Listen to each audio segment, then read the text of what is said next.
on Election Exchange today. We're now joined by the Chief Minister of Goa, Mr. Manohar Parrikar. Mr. Parrikar, appreciate you joining us here on CNBC TV 18. Let me start by asking you about the mining ban in your state. It was a ban that you imposed. It was then taken forward by the Supreme Court. There is hope that a final order in this matter will be delivered by the Supreme Court, perhaps by the end of this month. The likelihood is that the Supreme Court will in fact lift the ban, but the kind of restrictions that are likely to be imposed is where the grey area is. What are your assumptions at this point in time? No, any restriction which basically takes care of environment and proper management of the movement of the ore, that means the legality part of it, are welcome. Government has already put in steps and we are in position to put those restrictions on place. There is no harm in them. But are you in favor of a cap? Which is what a committee has been set up to look into, because my understanding is that the state government is not in favor of a cap on mining. No, there is a basic logic. The cap concept has to be explored, as I feel. Where do we cap? Cap it for a local mine, cap it for a village, cap it for a taluka, cap it for state, or cap it for country. This is my concept about it. A cap should be basically production cap. It has to be across country. The country has to decide. So you're saying there has to be uniformity across every state? Yes, and it has to be decided as a country as a whole. You cannot have a, what do you mean by intergeneration equity for only a restricted area? It cannot be. The area has to be across the nation. So cap has to be based on the nation as a whole.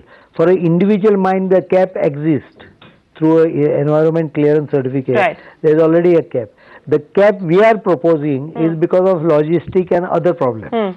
So if there is no logistic problem, and if proper exploration is carried out based on the real quantum of the ore, I feel that cap can be decided, but I don't think you should call it a cap. You can allow things to be controlled based on economy also. But who should take that call? Should the state government take that call? Obviously. Because as of now, it seems state government has to take it. And what state government and central government together has to take it. But what if I feel that if required, the appropriate laws has to be amended, both at the state level as well as at the central level? Wherever required. Okay. You said that a lot of things have been put in place to actually facilitate the restarting of mining. Let me ask you about the e-auction process, where you actually have been given the clearance to be able to auction the 11 million tons that are still lying within the state. Where do things stand? How soon can we see this process take off? It's not 11 million tons. It's more than that, 11.48. Yeah. There's no figure written in the Supreme Court order, but what is important is available ore. So we have started the auction.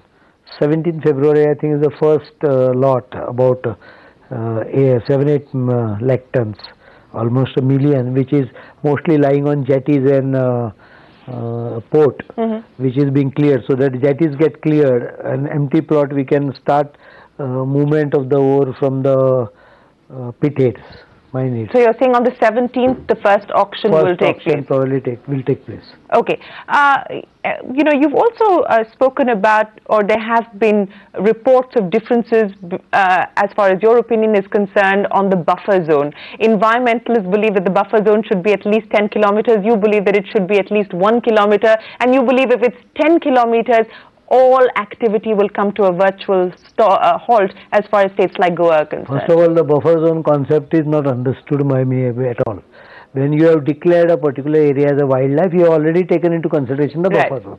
What we are talking is a eco-sensitive area beyond wildlife. It depends on the situation. First of all, if there is a big river, then where does whatever logic is being expressed stand? So it will depend on the local area, how the buffer zone is devised. The concept, once it is understood, please leave it to the local area specific to decide how much buffer should be there. So because you cannot you cannot have the same shirt fit all. Yeah. So we in India seems to believe that one particular size of can be given to everyone to fit. So it has to be a local dependence. The report now seems to have swung the other way, from saying that you were anti-mining, anti-corporate and all of that. Now the suggestion seems to be that Manohar Parrikar is actually turned pro-mining, turned pro-industry, and things like relaxation as far as the buffer zone is concerned is a swing towards that direction. How do you respond to that criticism? In fact, I don't believe in buffer zone. Eco-sensitive zone, okay. But buffer zone is already taken into consideration when wildlife is notified. And most so of the wildlife, there's no need for any additional... Wildlife already has a buffer zone. Secondly, I believe that it should be area specific. There may be area where 10 kilometers is also required. Do you believe today, if the court were to lift restrictions, was to lift the ban as far as mining is concerned, your government is ready to start the process of mining, but in a regulated fashion? Are you aware of our affidavit? I have made it very clear to the Supreme Court in my affidavit that to govern is my responsibility. If I do something, send me to the jail. But don't stop me from governing. You do believe that this is a situation of judicial overreach? No, they didn't take into consideration. It was actually the applicant lied to the court. They should have been taken for task for it. It was during the earlier government what was happening. Not during this government. We had just come in. And there was only 2 months after that, the mining during rainy season mining stops. Yeah. So only 1.5 months, March and April, the mining went on during my tenure. Sure. I was taking the advantage of the rainy season to put things in order. Yeah. When I had already started actions, when this ban So you came, do believe that this was a situation where there was judicial overreach? No, because you had already imposed the ban. I'm not saying it is judicial overreach. The only complaint I have that this decision of banning should have been tackled by the court within 6 months maximum. Did anyone realize the impact, financial impact it had on the state? How much is the state lost? 25% of the revenue. Yeah. 1 lakh people render business without business. I could manage, otherwise it would have been difficult for me to even pay the salaries of the employees. Are we really serious about all these consequences of what we do? I don't mind. Courts have its right. Ban, perfect. Then if you are wanting to ban, then hear it day to day and solve it. But let me ask you a quick question on exports before we move on. And there have been representations from the domestic industry that they're now willing to pick up the low-grade ore as well. Where do you stand on that issue? I have no problem. But they are doing it mainly because they are not getting any ore from anywhere.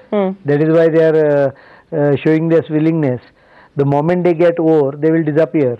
For example, any exporters, Goa, Timlos, whoever are there, if they are paid better price by the local buyers, why should they export it? They are exporting it because they get better price now in international market. I will not expect in normal circumstances export of a rich ore, because value addition at national level is a very important aspect. But there are dumps which the local industry cannot consume. I think we should, or there are ores which are low grade ores which are better exportable. Right. This is the right time because the international community is starved of it. See, we have already given one chance to the international community to explore and find out more ore resources in their countries, because Goa and India's 110 million ton export, around that much is the export, that quantum has disappeared from the market. So alternative sources were being hunted around. Maybe in Australia, maybe Vale was doing it in But you also believe that there was an international conspiracy? I mean, not to take away from the fact that there were serious problems with the way that mining activity was being conducted. I don't believe that there was a conspiracy, but I do believe that when the things started happening, some people might have pumped in some money to sort of claim it. Companies from countries like Australia. No one planned and do it. No, I'm clear on that. No one planned to do it, but when things went wrong, they might have just fanned it. Or which is opportunistic someone might, it is a normal, any businessman will try to do that. Nothing wrong about doing that.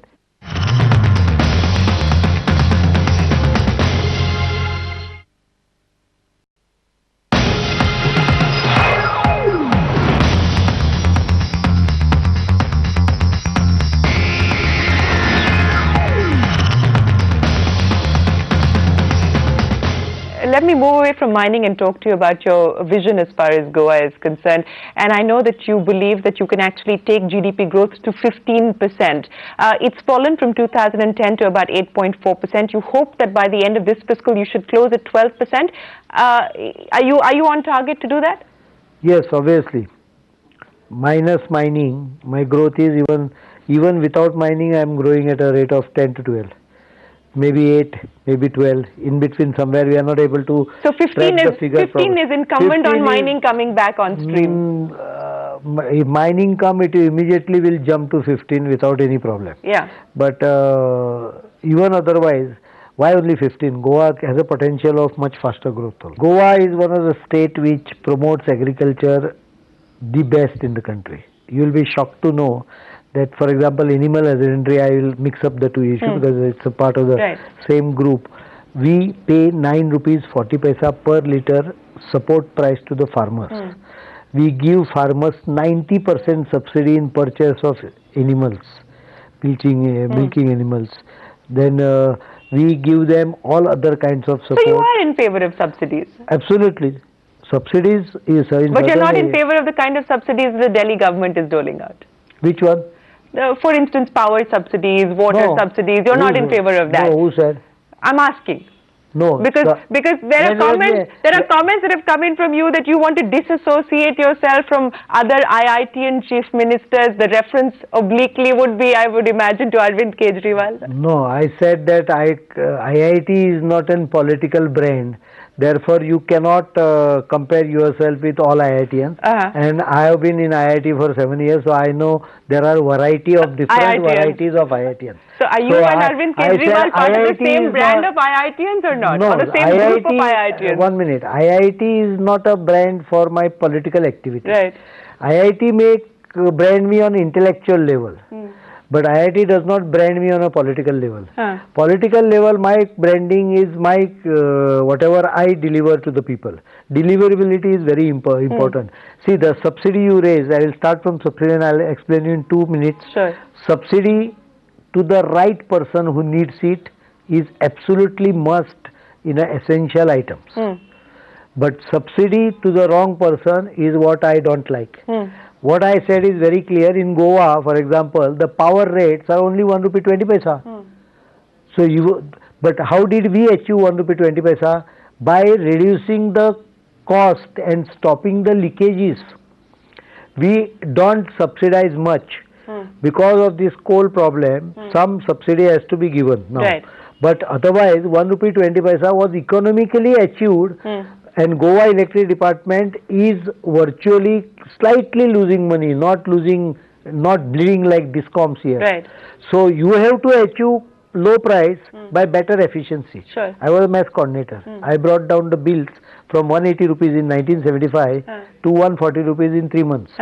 So I was so popular that for next 3 years I was elected mass coordinator in hostel, which is a very rare feat.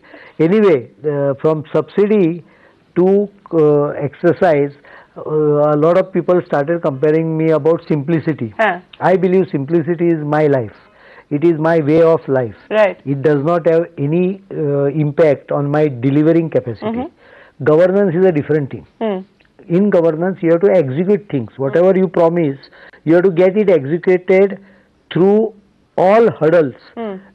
It's not that when I got my Lokpal bill, whatever it is, I may have difference of opinion on Arvind's Lokpal, whatever he is coming out with. Do you have a difference on the bill, or do you have a difference in the way that he is trying to have the bill passed? No, I have difference on both. Okay. But more important, Lokpal is not going to solve the corruption. Issue of corruption. I have very much difference on the base. The Anna Hazare pointed out the problem, ills of this country perfectly. There is corruption is one of the major defect or the problem of this country. But solution was equally horrible. Lokpal is an individual ultimately, a institution which is also vulnerable and prone to corruption. To the same. What tomorrow if the Lokpal is corrupt himself, he becomes corrupt. He may not be corrupt when he joins. He becomes corrupt. Your full system has collapsed. And you have to ultimately take the same officers from various places and same society people, civil society to run it. What you require is a building up of character, and it starts with you. Simplicity is one part of it, but not for advertisement. I've never advertised it. There is one aspect of it. Deliverable is very important. They two have no connection. There are so many simple people in this world. In the politics, I can point out. So you believe that Arvind Kejriwal is using his simplicity to advertise his brand of politics? I don't point finger at Arvind because I will not like to do it. But there are some people who are trying to create an sort of an, they are good activists. I think they are not good politicians. No, they may be good politicians also, but they are not good administrators. Okay. Being an activist and being an administrator is a 180-degree difference. Absolutely. I want to continue and the last issue you asked me about getting it the way it is passed, it indicates either lack of knowledge about administration or probably is trying to become martyr. He can't run the administration. So Arvind Kejriwal is trying to play martyr. He has to run and show it. He has to surpass all these difficulties. I have not faced those difficulties. I also face. Everyone faces those difficulties on day-to-day life. A politician life is negatively projected by many media. They don't realize that many things which happen also happen because of politicians. Sure. So there are positive things. There are positive people. Yeah, absolutely. And administration के आगे जाके administration में difficulty को surmount करके you have to surmount the difficulties to get your work done. That's true. Getting back to the Goa growth plan, your prime ministerial candidate is very good at saying we've signed so many MOUs worth so many lakhs of crore rupees and so on and so forth, but we haven't heard anything from you. There's been no vibrant Gujarat. There's been no talk about we've signed so-and-so or so-and-so is investing. Do you want to play low-key or is there nothing to talk about yet? Gujarat needs to be vibrated. Goa is already vibrating. We have a problem of control sometimes. रात को 10 बजे तक vibration चालू रहता है. Big sound, big music, and every time we have to send police to stop it because it becomes nuisance sometimes. In fact, if I just let loose, there will be investment falling on Goa. See, our situation is different from Gujarat or any part. People love to come to Goa. We have to create only good framework and allow those which we want to come freely without hassles. No kickbacks, no this kind of situation. I took my own time, but I am very sure. So is it in place? Is the next couple of months it should be in place. It's an interesting point that you made at the start of the interview where you said that there has to be a national policy as far as these activities are concerned. Are you willing, for instance, to take the first step and reach out to states like Orissa, reach out to Naveen Patnaik and say, let's have a consultative approach, let's sit across the table and talk about what needs to be done? I will take initiative when Mr. Narendra Modi is the Prime Minister. You're sure about that? I'm 100% sure of it.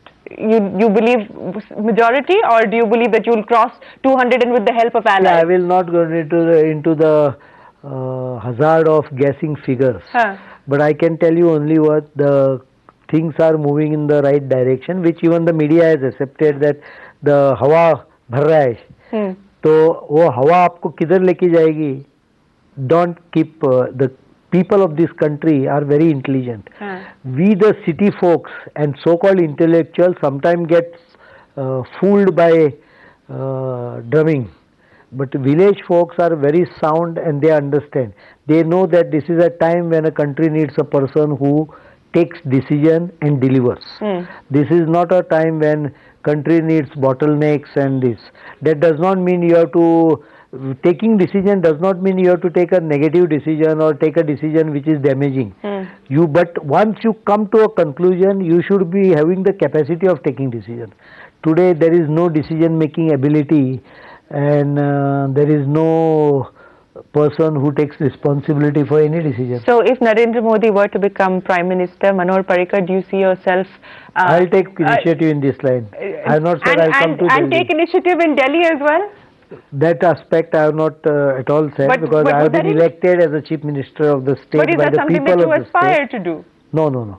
I have been elected by the people to be Chief Minister of the state. I will prefer and I will remain in Goa for the period at least people have elected me. But taking initiative, that does not stop me. Being a Chief Minister of the state does not stop me to have some say in some matters at the Delhi level. That doesn't stop me. Let me ask you about GST, because, you know, the Congress says that the BJP, or Narendra Modi to be specific, sabotage the GST if the BJP comes to power. You know, are you in favor, is Goa in favor of the GST, for instance? Because so far the opposition really has come in from states like Madhya Pradesh and Gujarat. Since you are an economic yes. inclined channel, I believe you will not take a posture of everything is black and white. No, no. I'll put it like this. I am in favor of GST provided all the concerns of the states are properly addressed. Which means compensation, essentially. It's a compensation with right. No one wants, state don't want to beg with the center. The center today, like CST for example, they did with the state. They are not compensating properly to the state. CST निकालो, बराबर है, निकालने को गए हैं, 4 से 2% किया, लेकिन वो उधर से जो compensation आना चाहिए था, loss जो compensate होना चाहिए था, वो नहीं हो रहा है. So the problem is, the states are not very confident with this center. So you believe they'll be confident with another center, i.e. a BJP center, yes, and the GST will be a reality? The BJP government was much impartial to all states. They divided it based on a formula. Right. Whereas Congress tries to pump in money to their states and starve other states. And this government is government of dirty trick, except 3-4 ministers. I see Who no are the minister. 3-4 ministers that you actually respect in this government? See, if I tell their name, they will be thrown out from Congress probably. But there are 3-4 ministers who has that sense of proportion, including Prime Minister. He has a sense, but obviously he was powerless. Well, we wish you the very best of luck with all your plans in Goa, and we hope that you will be able to meet the targets that you've set out for yourself. Ambitious targets. You'll cross them. Well, thank you very much and appreciate your time here on CNBC TV 18.